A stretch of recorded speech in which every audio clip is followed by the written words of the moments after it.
Hai Sobat Sehat semuanya, saya Dr. Tirta Wijaya. Di channel ini kita akan bahas berbagai masalah seputar kesehatan, dan pada kesempatan kali ini kita akan membahas mengenai depresi sebagaimana yang ditanyakan oleh beberapa orang Sobat Sehat kita. Yang nanya beberapa, tapi kurang lebih sama, makanya saya gabung. Terus kalau saya ringkas ya, kurang lebih gini, Dok, saya kenapa ya belakangan ini kok sedih mulu, males mau ngapa-ngapain, rasanya capek terus, nggak ada semangat, nggak ada tenaga. Tadinya yang saya suka hobi ini apalah gitu ya, tadinya saya semangat, kok sekarang saya nggak gitu lagi ya Dok ya, kayaknya saya udah nggak kepengen ngapa-ngapain. Ada yang bilang saya kayaknya udah nggak ada semangat hidup. Ada malah satu Sobat Sehat yang nulisnya tuh, saya kok kepikiran pengen bunuh diri aja belakangan ini. Terus pertanyaannya pun kalau saya kelompokin tuh kurang lebih ya. Yang pertama itu nanya diagnosisnya. Dok, apakah ini gangguan jiwa? Apakah ini kelainan mental? Apakah ini depresi? Apakah ini... Wah, pokoknya nanyanya menjurus ke diagnosis. Terus yang kedua itu nanyanya, apa obatnya Dok? Apa yang harus saya minum? Obat apa? Terus yang ketiga tuh, apa yang harus saya lakukan Dok? Berobatnya kemana? Ini... Kalau jawaban singkatnya, yang pertama mengenai diagnosis, jawabannya adalah tergantung. Bisa ini adalah gangguan jiwa, bisa bukan. Kalau gangguan jiwa, bisa dia depresi, bisa yang lainnya.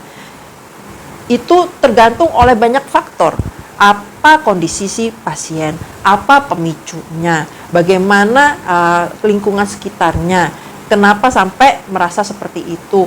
Oh, banyak yang harus dipertimbangkan. Nggak bisa kita tentukan dengan, oh saya mengalami ini, diagnosanya apa. Nggak bisa. Jadi tergantung banyak hal.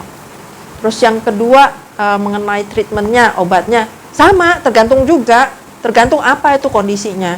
Gangguan jiwa sama bukan gangguan jiwa, obatnya lain. Gangguan jiwa A sama B sama C, obatnya juga lain. Malah mungkin juga nggak perlu obat kalau itu ternyata bukan apa-apa. Jadi tergantung. Terus kalau apa yang harus dilakukan, tata laksananya, berobat kemana? Ya, kalau belum tahu apa-apa, ya ke dokter umum lah. Namanya dokter umum, dia pegang semua. Nanti setelah didiagnosis, kalau bukan kompetensi dokter umum, akan dirujuk ke dokter spesialis yang sesuai. Kalau gangguan jiwa, ya dirujuknya ke dokter jiwa. Kalau misalnya karena masalah organik, ya dilihat organ apa yang terkena. Kalau misalnya karena gangguan gizi, ya ke dokter gizi, ya gitu ya. Jadi perujukannya tergantung dari diagnosisnya.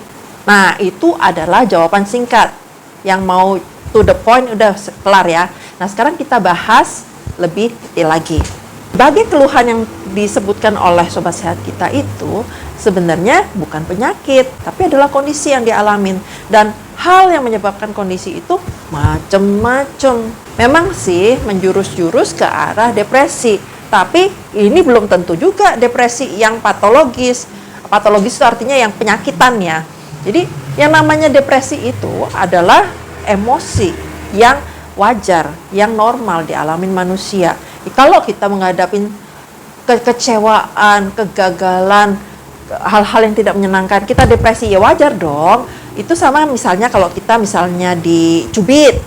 Kalau dicubit sakit, itu wajar kita merasa sakit. Justru kalau dicubit, dipuntir nggak sakit, itu something wrong. Jangan-jangan kena lepra gitu kan. Ya, itu adalah hal yang wajar. Tapi memang sih nggak semua depresi itu normal, wajar. Pada satu titik tertentu, depresi ini sudah nggak wajar lagi. Misalnya yang pemicunya itu sebenarnya cemen banget, tapi wah sampai efeknya depresinya itu lebay banget. Itu bukan drama ya. Ya ada juga sih yang drama yang memang sengaja dilebay-lebayin, tapi ada juga yang memang dia merasanya depresi banget meskipun penyebabnya kecil. Nah, ini udah nggak wajar. Atau yang nggak move on.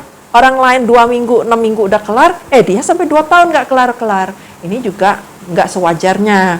Atau malah nggak ada pemicunya apa, tapi dia merasa seperti itu, nggak ada penyebabnya. Itu nggak wajar. Terus ada yang bisa sampai, wah, mengganggu kehidupan sehari-hari, mengganggu performa sosial, di kerja, di sekolah, di rumah, itu pokoknya hidupnya itu sampai terganggu banget gara-gara si depresinya. Meskipun mungkin depresinya nggak lebay-lebay amat, tapi mengganggu udah. Atau ya mengancam nyawa. Tapi bukan mengancam nyawa mulutnya, gue mau bunuh diri ya, bukan. Yang bener-bener dia merasa pengen bunuh diri gitu ya. Lain yang orang mau bunuh diri untuk cari perhatian sama orang yang mau bunuh diri karena dia merasa benar-benar putus asa, itu lain.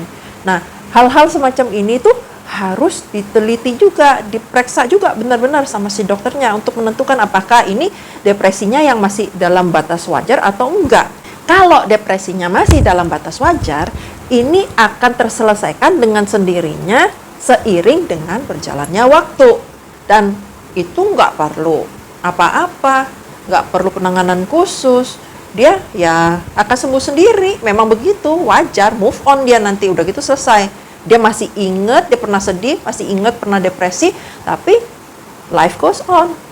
Nah, kalau untuk depresi yang sudah tidak wajar, dokter nggak bisa tuh blok, oh kamu depresi, dikasih obat antidepresan. Nggak gitu juga. Yang kayak begitu itu namanya tukang obat. Kalau dokter dia harus cari tahu lagi, ini kenapa sampai begini. Kalau di depresinya itu ada penyebab organiknya, ya nggak boleh dong kita nyatakan bahwa ini depresi yang benar-benar sakit. Enggak, kita mesti bilangnya ini depresi karena apa. Misalnya kalau depresinya karena konsumsi zat atau obat-obatan tertentu, ya berarti kan ini depresi sekunder. Penanganannya beda dong sama yang depresi primer. Kalau yang depresi primer kasih obat antidepresan ya. Kalau yang sekunder, lihat ini misalnya karena obat. Obatnya apa? Kalau obat-obatan ini dikonsumsi sendiri tanpa resep dokter, ya mungkin bisa langsung di stop obatnya, kelar itu harusnya urusan depresinya. Begitu efek obatnya itu habis di dalam tubuh, ya diharapkan depresinya juga selesai. Tapi misalnya kalau obat-obatannya itu diresepkan oleh dokter, ya konsulkan lagi ke dokter yang meresepkan. Dok, sejak minum ini saya jadi depresi ya dok, gimana? Kalau misalnya obat ini efeknya terhadap penyakit yang diobatin lebih besar dibandingkan depresinya, mungkin dokter akan bilang, udah jalanin aja terus mungkin akan diresepkan antidepresan yang tidak berinteraksi dengan obatnya atau gimana lah. Tapi kalau misalnya, daripada itu nanti bunuh diri, mendingan obatnya ini dikurangin dosisnya atau diganti atau di stop atau gimana, itu nanti dipertimbangkan lagi oleh dokternya. Bisa juga depresinya itu karena penyakit-penyakit tertentu, misalnya nih, karena si pasiennya ini hipotiroid, karena mengalami diabetes, karena macam-macam lah, banyak kondisi yang bisa menyebabkan depresi. Yang gampang aja, misalnya itu gangguan ereksi, jadi nggak pede dia, nggak bisa ereksi, terus depresi.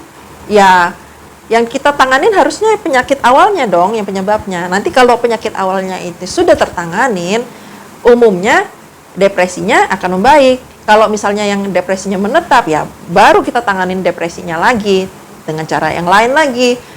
Jadi kita harus cari tahu dulu penyakit penyebabnya apa, kita obatin penyakit penyebabnya. Karena kalau penyakit penyebabnya itu nggak diobatin, kita obatin depresinya doang nih. Nanti obat antidepresannya habis efeknya, ya depresi lagi dia, karena penyebabnya ini masih ada. Terus ada juga yang depresinya itu karena anemia. Ini sering nih saya ketemu, dok saya kok nggak ada semangat hidup, males ngapa-ngapain, kayaknya capek aja hidup ini. Nggak taunya pas diperiksa darahnya HB-nya rendah, anemianya defisiensi zat besi.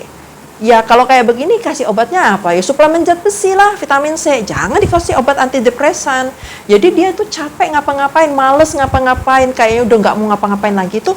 Ya karena otaknya itu nggak kebagian darah, nggak kebagian oksigen dengan cukup. Jadi treatmentnya lain. Terus ada juga yang sering juga itu karena defisiensi nutrisi, kurang gizi. Jadi makannya banyak tapi salah. Kan ya contoh tadi itu anemia bisa macam-macam ya, tapi kalau yang karena defisiensi zat besi itu jadi anemia. Terus bisa juga karena kekurangan mineral, karena kekurangan magnesium, terus kekurangan vitamin B12, kekurangan asam folat, kekurangan kalsium, itu macam-macam dan bisa bikin depresi. Jadi gini, emosi kita itu kan diatur banyak hal ya di dalam tubuh. Antara lainnya itu yang mengatur adalah neurotransmitter. Neurotransmitter itu adalah zat-zat yang mengantarkan sinyal-sinyal saraf dari saraf satu ke saraf yang lain. Neurotransmitter yang terkait dengan depresi itu antara lain serotonin, dopamin, norepinefrin, sama gamma aminobutyric acid atau GABA. Neurotransmitter ini dipengaruhi oleh kadar ketersediaan amino acid dalam tubuh. Misalnya kalau serotonin itu kan dihasilkannya dari triptopan. Terus kalau tirosin sama fenilalanin itu kan mempengaruhi produksi dopamin, norepinefrin, sama metionin.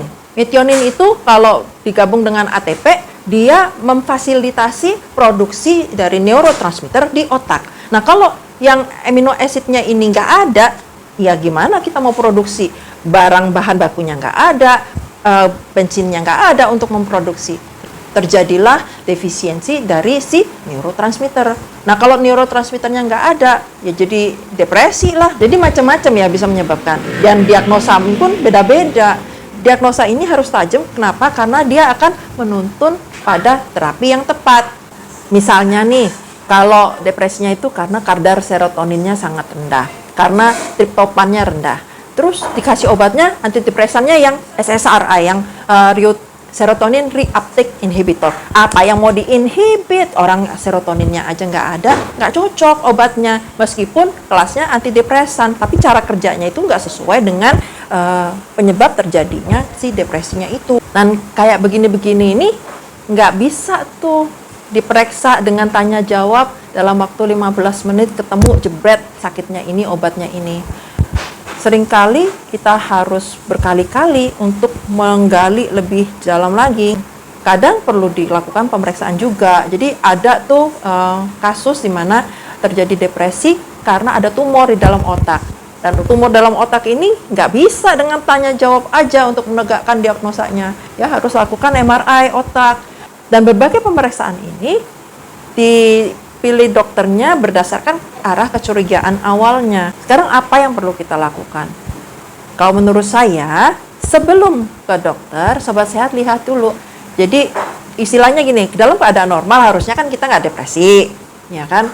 Nah, kalau kita depresi, lihat apakah kondisi kita ini memang lagi normal atau enggak. Kalau kondisi kita nggak normal, kurang makan, kurang tidur, nggak ada gawean, ya wajar dong depresi. Ya ini mah nggak usah ke dokter sebenarnya. Benerin aja hidupnya dulu. Contoh gaya hidup yang bisa menyebabkan depresi itu adalah gizi yang nggak seimbang, pola makan. Jadi yang namanya makanan itu kan harusnya makanan sehat yang bergizi seimbang dan bervariasi dalam jumlah cukup. Jadi semua vitaminnya itu didapat, semua mineralnya yang dibutuhkan itu didapat dalam jumlah sesuai kebutuhan. Enggak, cuma ini aja yang banyak, tapi yang itunya dikit, nggak bisa. Contoh yang paling banyak itu adalah karbohidrat. Kalau karbohidrat itu begitu dimakan gula darah naik, begitu gula darah naik itu happy tuh kita. Tapi dia cepat crashnya. Dibandingkan kalau misalnya kalau kita mengkonsumsi sayur dan buah segar berserat ya, itu gula darah naiknya nggak terlalu banyak, tapi bertahannya lebih stabil, lebih lama dan nggak cepat crash. Ini pengaruh ke insulin. Insulin itu dia pengaruh ke banyak hormon. Banyak hormon mempengaruhi ke banyak zat-zat di tubuh, antara lain mempengaruhi juga si neurotransmitter. Yang namanya karbohidrat itu menimbulkan euforia, menimbulkan rasa happy, sugar high, menimbulkan dopamin, happy. Tapi dopaminnya banyak itu, terus udah gitu dia hancur. Nah, pada saat crash ini orang merasa sedih, depresi. Tapi bukan depresi yang beneran ya. Nah, pada saat crash ini terus orang jadi kepengen lagi, happy lagi, makan lagi, gula lagi, makan lagi, karbo lagi, naik lagi, crash lagi, naik lagi, crash lagi, terus gitu aja. Nah, makin lama dia butuh dosis yang lebih banyak untuk mencapai happy yang sebelumnya. Kalau tadinya makan donat 1 udah happy, berikutnya butuh makan donat 2, 3, naik gitu aja terus. Nah, begitu dia sering crash, sering spike begitu gulanya, si insulinnya terjadi resistensi. Jadi makin ngedrop. Ya, itu seperti lingkaran setan jadinya. Itu seringnya. Jadi pola makan yang salah. Itu tadi karbohidrat ya. Terus yang penting lagi adalah protein. Jadi yang namanya amino acids itu dibangunnya, diproduksinya dari protein. Kalau kita kurang protein, ya gimana kita mau ada modalnya untuk memproduksi amino acid? Nggak ada. Dan yang lainnya itu adalah vitamin dan mineral. Ada penelitian menunjukkan bahwa orang yang kekurangan vitamin B9 atau asam folat sama B12 atau cyanokobalamin itu memang jadi depresi.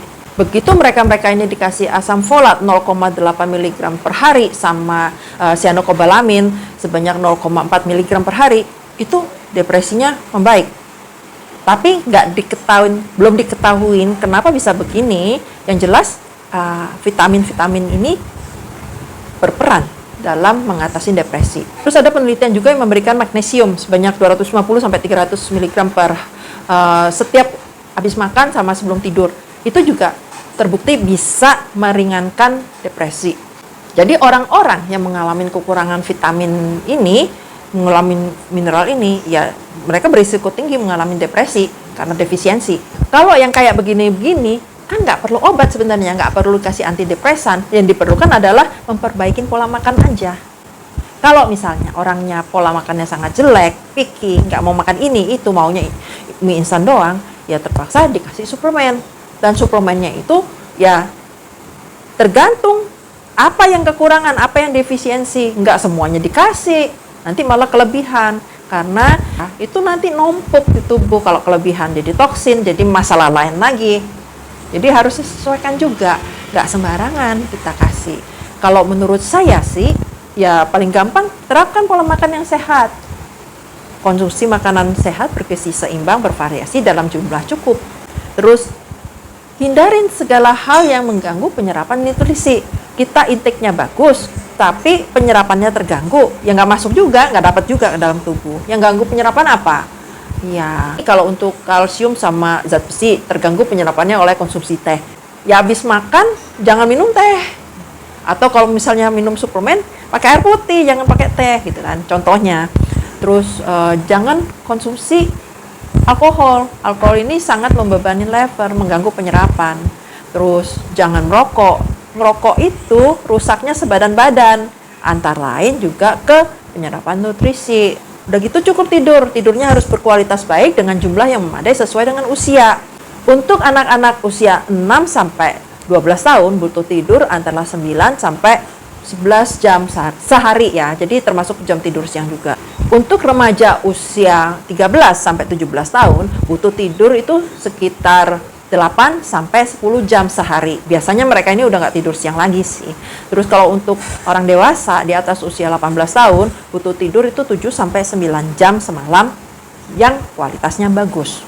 Kenapa? Ya rasain aja deh, kalau sobat sehat kurang tidur gimana bawaannya? Capek kan? Lemes kan? Males kan? Mau ngapa-ngapain juga ogah gitu kan? Ya gitu, itu bukan depresi, itu namanya kurang tidur. Terus ada, dok tapi kalau saya minum kopi boleh dong? Saya minum minuman berenergi boleh dong? Kalau saya bilang itu namanya ngutang tidur. Jadi pada saat kita kurang tidur, tubuh kita itu butuh istirahat. Kalau kita kasihin kopi, kita kasihin minuman berenergi, kita kasihin kafein, memang seolah-olah seger, tapi tetap badan kita itu capek. Pada waktu itu efek kafeinnya udah habis, ngedrop dia. Kalau tadinya capeknya segini, kalau kita kasih kafein, ya waktu kafeinnya habis, ngedrop dia badannya. Kalau kita nggak istirahat, kita kasih kafein lagi, lebih ngedrop lagi, lebih hancur lagi, lebih depresi lagi. Jadi, kalau capek, ya tidur. Kalau ngantuk, jangan dikasih kafein. Jangan dikasih minuman berenergi. Minuman berenergi itu ya mengandung kafein juga. Udah gitu banyak juga penelitian menunjukkan bahwa paparan sinar matahari bisa memperbaiki mood. Orang kalau yang sehari-harinya ngurung diri di dalam rumah, main game, di kasur, itu kan kurang paparan sinar mataharinya. Ya, depresi juga. Ya, keluarlah, mainlah, jemur-jemuran. Duh, katanya sinar matahari nggak bagus, bikin kanker kulit. Betul, kalau berlebihan. Jadi segala sesuatunya itu nggak boleh lebay, berlebihan, nggak boleh kekurangan juga. Harus dalam batas sewajarnya. Demikian juga sinar matahari. Kita perlu, selain untuk memperbaiki mood, sinar matahari juga diperlukan untuk memproduksi vitamin D dalam tubuh, untuk kesehatan otak juga. Nah, kalau kita cari sinar matahari, lihat paparannya bagus nggak. Kalau memang terlalu terang, ya pakailah sunscreen. Dok, percuma dong dok, terpapar matahari tapi pakai sunscreen. Nggak juga, sunscreen itu bukan menongkal 100%.